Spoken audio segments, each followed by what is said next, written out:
Hello प्यारे बच्चों, स्वागत है एक और नई वीडियो में। तो बच्चों, इस वीडियो में हम आपको बताने जा रहे हैं जो आपके अभ्यास टेस्ट लिए जा रहे हैं। तो इस वीडियो में हम आपको कक्षा 8 का जो आपका अभ्यास टेस्ट है सप्ताह 3 का, बच्चों इससे पहले आपके सप्ताह 1 और सप्ताह 2 के अभ्यास टेस्ट आए थे, उनका भी हमने इसी चैनल पर आपको सॉल्यूशन बताया था। अगर आपने नहीं देखा तो बच्चों डिस्क्रिप्शन में प्लेलिस्ट की लिंक हम आपको प्रोवाइड करा देंगे, तो वहाँ से आप देख पाएंगे। ठीक है, तो आज की इस वीडियो में हम आपको कक्षा 8 का अभ्यास सप्ताह 3 का सॉल्यूशन बताएंगे। ठीक है, तो यहाँ पर देख लीजिए। सबसे पहले आपको क्या विद्यार्थी के नाम आपको यहाँ पर लिखना है, शाला उपस्थिति पंजी क्रमांक यहाँ पर लिखना है। ठीक है, शाला का नाम आपको यहाँ पर लिखना है, यानी कि स्कूल का नाम जो भी आपको यहाँ पर लिख देना है। उसके बाद विकासखंड जो भी आपका विकासखंड है यहाँ पर लिखना है, और डिस्ट्रिक्ट यानी जिले का नाम आपको यहाँ पर लिखना है। ठीक है, तो यहाँ पर कुछ निर्देश दिएगा, इनको आपको पढ़ लेना बहुत ही ज़्यादा आवश्यक है कि टेस्ट प्रशासनकर्ता के लिए निर्देश। ठीक है, टेस्ट प्रारंभ करने से पहले निर्देशों को ध्यान से पढ़ें। तो बच्चों आपका करिए, इसका स्क्रीनशॉट ले लीजिए और इसका जो निर्देश दिए गए हैं आपको टेस्ट करने से पहले निर्देशों को आपको ध्यानपूर्वक पढ़ना यहाँ पर लिखा गया है, इसलिए हम आपको पढ़ के नहीं बताएंगे। पिछले वीडियो में जब हमने आपको क्या मैथ का सोल्यूशन बताया था तब हमने इसका आपको पूरे निर्देश बता दिए थे, समझा के अच्छी तरीके से। ठीक है, इस वीडियो में हम अपना टाइम आप बर्बाद नहीं करेंगे इसको समझाने में, लेकिन ये ध्यान रखिए, भाग 1 आप में हिंदी के 10 प्रश्न रहेंगे, 1 से 15 तक रहेंगे, सॉरी। भाग 2 गणित रहेगा, उसमें 1 से 15 तक प्रश्न रहेंगे। भाग 3 विज्ञान रहेगा, उसमें भी बच्चों आपको 1 से 15 तक प्रश्न रहेंगे। भाग 4 रहेगा समाज विज्ञान, उसमें भी 1 से 15 तक आपके प्रश्न रहेंगे। ठीक है, तो बच्चों टोटल आपके 60 प्रश्न आएंगे। ठीक है, भाग 1 का हमने सॉल्यूशन बता दिया आपका हिंदी का, और भाग 2 का भी बता दिया गणित का। ठीक है, और भाग 3 जो कि आपका विज्ञान है बच्चों, उसका सॉल्यूशन हम इस वीडियो में देखने वाले हैं। ठीक है, अगर आपने भाग 1 का सॉल्यूशन नहीं देखा जो कि आपका हिंदी है, तो आप चैनल पर जाकर बच्चों देख पाएंगे। ठीक है, सभी की हम आपको लिंक प्रोवाइड करा देंगे डिस्क्रिप्शन बॉक्स में।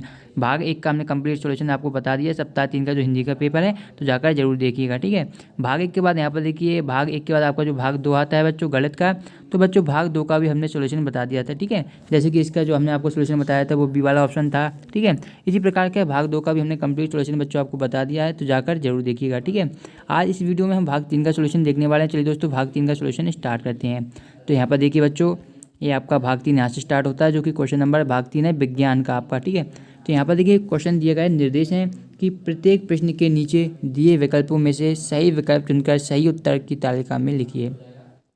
तो क्वेश्चन एक है, एक कार 2 घंटे में 60 किलोमीटर की दूरी तय करती है। कितने घंटे में? 2 घंटे में कितनी 60 किलोमीटर की दूरी तय करती है। कार की गति क्या होगी? तो दोस्तों हमें कार की चाल पूछी गई है, तो बहुत ही सिंपल है। देखिए, पिछले जब आपका सप्ताह 2 का आया था तब भी इसी प्रकार का क्वेश्चन पूछा गया था, तब मैंने आपको फॉर्मूला बताया था। चाल ज्ञात करने का क्या होता है, चाल बराबर आपकी होती है दूरी बटे समय। क्या होता है बच्चों? दूरी बटे में आपका क्या होता है, दूरी बटे समय। ठीक है, दूरी को हम इंग्लिश में डिस्टेंस बोलते हैं, समय को हम बोलते हैं टाइम। ठीक है, तो ये हमारा फॉर्मूला होता है चाल निकालने की, दूरी बटे समय। ठीक है, तो यहाँ पर दूरी हमें कितनी दी गई थी बच्चों? 60 किलोमीटर दी गई थी। ठीक है, यहाँ पर मैं लिख देता हूँ, दूरी बच्चों हमें 60 किलोमीटर दी गई थी, जबकि हमें समय 2 घंटे दिया गया था। ठीक है, अगर हम इसको 60 में 2 का भाग देंगे तो हमारा कितना आएगा बच्चों? 30 आएगा। ठीक है, तो चाल आ जाएगी 30, लेकिन यहाँ पर क्या, अब हमें इकाई चाहिए कि इकाई क्या होगी, तो दूरी की इकाई क्या होती है बच्चों? दूरी की इकाई होती है आपकी क्या? किलोमीटर। तो 30 किलोमीटर। ठीक है, यहाँ पर बटे दिया गया है तो बटे, और समय की क्या होती है?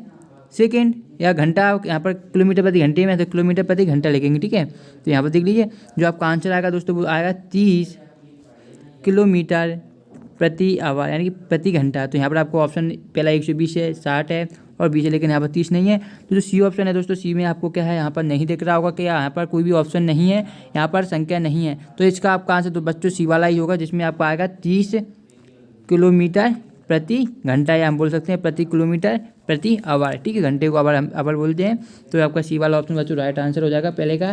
तो इसे नोट कर लीजिएगा, अच्छी तरीके से आप समझ गए होंगे।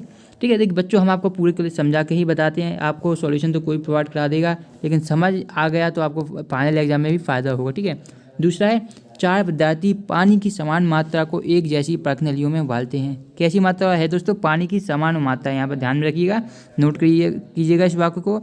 वे अपनी परख नलियों को ज्वाला के विभिन्न क्षेत्रों में रखते हैं। पहला है विद्यार्थी ए बाह्य क्षेत्र में, विद्यार्थी बी मध्य क्षेत्र में, विद्यार्थी सी आंतरिक क्षेत्र में, और विद्यार्थी डी मध्य और आंतरिक क्षेत्र के बीच में रखता है। ठीक है, तो क्वेश्चन है कि विद्यार्थी की परख नली में पानी सबसे पहले उबलेगा किसके? क्या विद्यार्थी ए के में, या बी में, या सी में, या विद्यार्थी डी में?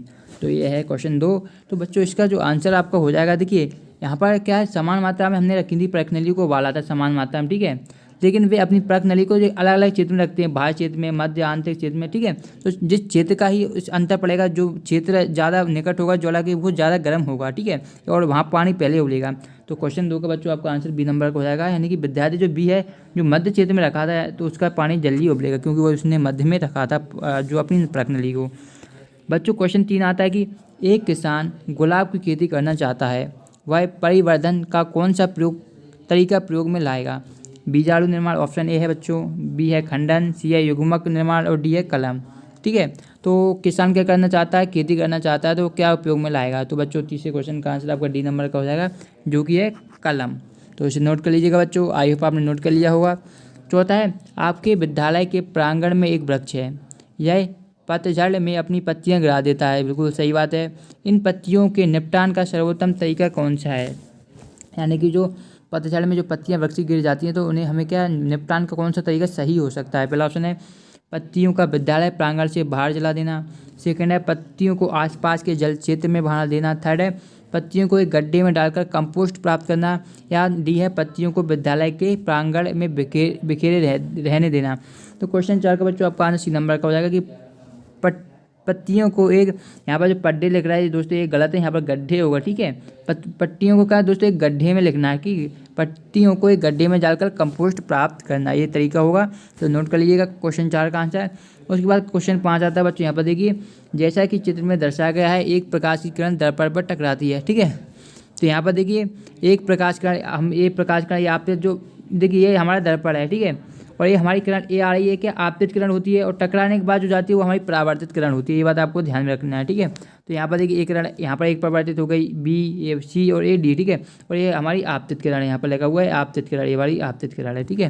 तो इस तरीके से अब हमसे क्वेश्चन पूछेगा कि परावर्तित किरण कौन सी होगी। तो क्वेश्चन नंबर हमारा 5वां था, तो ऑप्शन है ए बी सी और डी। तो 5वें का बच्चों आपका जो आंसर हो जाएगा वो हो जाएगा, देखिए आपतित किरण ए वाली है, तो परावर्तित किरण क्या होगी, जो निकल चुकी है परावर्तित किरण है हमारी, तो ये जो बी दिया गया है ये क्या है परावर्तित किरण है, किरण बी परावर्तित है, तो ऑप्शन वाला बी राइट आंसर हो जाएगा, यानी कि आपका जो किरण बी है वो क्या है बच्चों परावर्तित किरण है। फिर आता है बच्चों 6 जो कि है निम्न में से कौन सा बल संपर्क बल है। पहला ऑप्शन है चुंबकीय बल, वैद्युत स्थैतिक बल, गुरुत्वाकर्षण बल या घर्षण बल। ये आपको बच्चों क्वेश्चन नंबर 6 है। तो क्वेश्चन 6 तो इसका 4 ऑप्शन देख लिए, अब इसका आंसर डी वाला हो जाएगा घर्षण बल। ये क्या है बच्चों संपर्क बल है, ठीक है। आगे बढ़ते हैं बच्चों, नेक्स्ट देखिए जो कि है 7वां, एक बॉल बिंदु ए से छूटकर विभिन्न प्रकार की क्षैतिज सतहों पर जाती है, किस सतह पर बॉल अधिकतम दूरी तय करेगी। तो देखिए आपको बॉल दिख रही होगी, ये क्या है बॉल ए है, ठीक है। एक कोई सा बिंदु मान लीजिए, बिंदु ए से यहाँ पर जो बिंदु ए से छूटकर यहाँ से नीचे जा रही है, ठीक है, विभिन्न प्रकार की क्षैतिज सतहों पर जाती है, तो किस स्थान पर बॉल अधिकतम दूरी तय करेगी, ईंट, शीशा, सीमेंट या कीचड़ पर।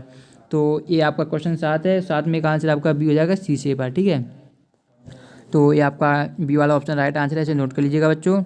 आगे बच्चों देखिए क्वेश्चन नंबर जो आपका आता है वो आता है 8वां, तालिका में 4 शहरों का किसी एक दिन का तापमान एवं वर्षण दिया गया है। तापमान का मतलब यानी कि जो भी टेम्परेचर है वहाँ का है, ठीक है, और जो वर्षण का मतलब है वर्षा आई थिंक, ठीक है। तो ये वर्षण है, देखिए तापमान यहाँ पर दिया गया है, निम्नतम कब था, अधिकतम कब था, और वर्षण यानी वर्षा कितने सेंटीमीटर हुई थी, ठीक है। ये शहर ए है, ये हमारा बी है, सी है और ये हमारा डी है, ठीक है। शहर ए में निम्नतम वर्षा हुई थी 18 डिग्री, ठीक है। ये तापमान बताया 18 डिग्री था और अधिकतम तापमान था 42 डिग्री। शहर बी की बात करें तो -5 डिग्री और 60 डिग्री था। शहर सी की बात करें 16 डिग्री और 30 डिग्री था, ठीक है। और ये हमारा डी था -6 डिग्री से 6 डिग्री के बीच। और वर्षण की बात करें तो शहर ए में 0 सेंटीमीटर वर्षा हुई, बी में 5 सेंटीमीटर, सी में आपकी 2.5 सेंटीमीटर और डी में तो वर्षा हुई नहीं, यानी कि 0 सेंटीमीटर। अब क्वेश्चन पूछे जाएंगे, अगर आपने सारणी को ध्यान से पढ़ा क्वेश्चन का आंसर आप चुटकियों में दे देंगे, ठीक है। तो किस शहर में हिमपात हुआ है। हिमपात का बच्चों आप मतलब जानते हैं, हिमपात तो होता है नहीं कि बहुत ज़्यादा बर्फबारी हुई है, उसे हम बोलते हैं हिमपात, ठीक है। तो हिमपात के लिए क्या होना चाहिए दोस्तों, तापमान कम होना चाहिए। सबसे पहले क्या है, तापमान कम होना चाहिए। तापमान कम होने के साथ साथ बच्चों वहाँ पर क्या हो, वर्षा भी होनी चाहिए, तभी हम क्या है हिमपात कह सकते हैं। तो क्वेश्चन आपका 8वें का जो आंसर हो जाएगा वो डी वाला हो जाएगा, ठीक है। क्या हो जाएगा बच्चों, डी वाला आपका आंसर हो जाएगा। तो इसका आंसर क्या हो जाएगा, डी वाला हो जाएगा, क्योंकि देखिए सबसे जो कम तापमान है वो शहर डी में ही है, -6 डिग्री, ठीक है, निम्नतम। और अधिकतम की बात करें 6 डिग्री है, इसलिए सबसे निम्नतम है, तो यह वाला आपका आंसर हो जाएगा। अब देखिए बच्चों क्वेश्चन 9 है, कौन सा कथन उदासीनीकरण अपक्रिया का उदाहरण है? ऑप्शन ए है लिटमस विलेन को हाइड्रोक्लोरिक अम्ल में मिलाना, बाय लिटमस विलेन को प्लास्टिक सोडा में मिलाना, सी है क्षारीय मृदा में अनबुझा चूना या कैल्शियम ऑक्साइड मिलाना है, डी है चींटी के काटने पर बेकिंग सोडा लगाना। तो बच्चों ये क्वेश्चन नंबर आपका 9 है। तो बच्चों 9 का आपका आंसर हो जाएगा बी नंबर का, जो कि लिटमस विलेन को कास्टिक सोडा में मिलाना। बच्चों आगे बढ़ते हैं। क्वेश्चन नंबर 10 आता है, आगरा में ताजमहल के आसपास अनेक क्या उद्योग स्थापित हुए हैं? उद्योगों की उपस्थिति के द्वारा उत्पन्न किन कारणों से ताजमहल को हानि हुई है? तो हमें उन कारणों को बताना है बच्चों जिसके कारण ताजमहल को हानि पहुंची है। ठीक है, अम्ल वर्षा का उत्पन्न करना, ध्वनि स्तर का प्रभाव, शहरों में भीड़ होना या गलीचों की बुनाई। तो बच्चों 10वें का जो आपका आंसर ए नंबर का हो जाएगा। जो अम्ल वर्षा उत्पन्न होती है जो उद्योगों द्वारा, वो उससे क्या ताजमहल को हानि पहुंची है अम्ल वर्षा के द्वारा। ठीक है। 11वां है, रेशमा ने दुर्घटनावश अपना हाथ एक ज्योति पर रखा और तुरंत वापस खींच लिया। ऊष्मा की अनुभूति हुई। ऊष्मा का संवेदन किस के द्वारा ले जाया गया? ऑप्शन है रक्त कोशिकाओं द्वारा, त्वचा कोशिकाओं द्वारा, तंत्रिका कोशिकाओं द्वारा या पेशी कोशिकाओं द्वारा। ये क्वेश्चन बच्चों 11 है। तो ये पिछले आपके सप्ताह 2 में भी आया था, तभी हमने इसका आपको आंसर बताया था। तो क्वेश्चन आपके 11 का बच्चों जो आपका आंसर हो जाएगा वो हो जाएगा तंत्रिका कोशिकाओं द्वारा। क्वेश्चन ध्यान से पढ़िए, फिर मैं आपको समझाता हूँ कि रेशमा ने दुर्घटनावश अपना एक हाथ एक ज्योति पर रखा और तुरंत वापस खींच लिया। ऊष्मा की अनुभूति उसे हुई। ऊष्मा का संवेदन किसके द्वारा ले जाया गया? तो बच्चों जो हमारी तंत्रिका कोशिकाएं होती हैं वो इसी तरीके से कार्य करती हैं। ठीक है, तो देखिए जब भी हम क्या करते हैं बच्चों, चलिए मैं आपको इसका डिटेल से बता देता हूँ। तो बच्चों 1 मिनट रुकिएगा, इसका मैं आंसर चेक कर लेता हूँ। बच्चों इसका जो आंसर है वो डी वाला होगा, पेशी कोशिकाएं। ठीक है, वो बाई डिफॉल्ट हो गया था, यहाँ पर क्या मिस्टेक से। तो इसका आंसर क्या होगा बच्चों? डी वाला आपका राइट आंसर होगा, जो कि है पेशी कोशिकाओं द्वारा। ठीक है, जो हमारी पेशी कोशिकाएं होती है उनके द्वारा ही अगर हम कभी भी आप भी अगर कभी आपको आँख पे हाथ जाता होगा तो क्या आप तुरंत उससे हटा लेते होंगे? तो ये किस कारण होता है? पेशी कोशिकाओं द्वारा ही होता है। 12 निम्न में से कौन विद्युत के चुंबकीय प्रभाव का उपयोग है? विद्युत लेपन, विद्युत इस्त्री, विद्युत बल्ब या विद्युत घंटी। तो क्वेश्चन 12 है बच्चों। क्वेश्चन 12 का आपका आंसर ए नंबर का हो जाएगा, विद्युत लेपन। 13वां, निम्न में से कौन सा परिवर्तन उल्टा नहीं किया जा सकता है? जल से भाप का बनना, कोयले का जलना, लवण का जल में घुलना या मोम का पिघलना। तो क्वेश्चन 13 का बच्चों आपका आंसर बी नंबर का हो जाएगा, कोयले का जलना। देखिए पर उल्टा का मतलब होता है दोस्तों दोनों तरफ क्रिया होनी चाहिए। देखिए जैसे कि जल अगर हम इसे गर्म कर देंगे दोस्तों तो ये क्या बन जाएगा? भाप बन जाएगा, यानी कि भाप बन के उड़ जाएगा। ठीक है, क्या दोस्तों भाप को हम जल बना सकते हैं? बिल्कुल बना सकते हैं। भाप को अगर हम ठंडा करेंगे तो दोस्तों ये आपका बर्फ़ बन जाएगा। ज़्यादा ठंडा करेंगे तो बर्फ़ बन जाएगा, और बर्फ़ को पिघलाएंगे तो ये हमारा जल भी बन जाएगा। ठीक है, इस तरीके से दोनों तरफ क्रिया हो जाती है। लेकिन अगर कोयले को हमने जला दिया तो दोस्तों जो हमारी राख होती है उससे कोयला हमारा नहीं बन पाएगा। 14, देखिए पौधे में श्वसन कब होता है? केवल रात्रि के समय, केवल दिन के समय, हर समय या केवल जब प्रकाश संश्लेषण नहीं होता? तो बच्चों 14 का आंसर आपका ए नंबर का हो जाएगा, केवल रात्रि के समय। बच्चों 15वां क्वेश्चन है कि नीचे दिया हुआ चित्र खाद्य जाल दिखाता है। ठीक है, तो फिर आगे देखिए, खाद्य जाल में प्राथमिक उपभोक्ता एवं द्वितीयक उपभोक्ता होते हैं। तीर जो आपको तीर दिया गया है, जंतु जो खाए जाने जंतु और खाने वाले जंतुओं को जोड़ती है। यानी कि जो तीर हमें दिए गए हैं तो वो क्या है, तो खुद उनके द्वारा खाया जाता है। जैसे कि ये आपका खरगोश दिया है और यहाँ पर लोमड़ी दिया गया है, तो लोमड़ी खरगोश को खाती है, तीर द्वारा दिखाया गया है। ठीक है, इसी प्रकार जो गाजर है तो खरगोश क्या है, गाजर को खाता है, तो इसे तीर द्वारा दिखाया गया है। इसी प्रकार आप पूरी श्रृंखला को यहाँ पर देख सकते हैं। तो कौन सा कथन सही है? प्राथमिक उपभोक्ता पौधों को खाते हैं, सेकंड है प्राथमिक उपभोक्ता जंतुओं को खाते हैं, थर्ड है उल्लू प्राथमिक उपभोक्ता, तो चौथा गाजर प्राथमिक उपभोक्ता है। तो जो लास्ट क्वेश्चन का दोस्तों आपका आंसर हो जाएगा जो प्राथमिक उपभोक्ता पौधे को खाते हैं। जैसे कि ये आपका गाजर है, एक जो आपका खरगोश है क्या गाजर को खा रहा है। इसी प्रकार आप देख सकते हैं चूहा अन्न को खा रहा है। ठीक है, ये घास को टेढ़ा खा रहा है, इस तरीके से आप देख पाएंगे। ठीक है, इस तरीके से बच्चों हमने आपका क्या है जो साइंस का क्लास 8 का बेस्ट टेस्ट है इसका कंप्लीट सॉल्यूशन देख लिया है। नेक्स्ट वीडियो में बच्चों आपको जो कक्षा भाग 4 है समाज विज्ञान, इसका हम सॉल्यूशन लेकर आ चुके हैं। इससे पहले हमने हिंदी का आपका मैथ का सॉल्यूशन ऑलरेडी बता दिया है। लिंक वीडियो को डिस्क्रिप्शन बॉक्स में मिल जाएगी। अगर सप्ताह 2 के नहीं देखा है तो प्लेलिस्ट की लिंक भी वीडियो को डिस्क्रिप्शन बॉक्स में मिल जाएगी। तो बच्चे इस वीडियो को यहीं समाप्त कर दें। वीडियो को लास्ट तक देखने के लिए आप सभी लोगों का बहुत बहुत धन्यवाद।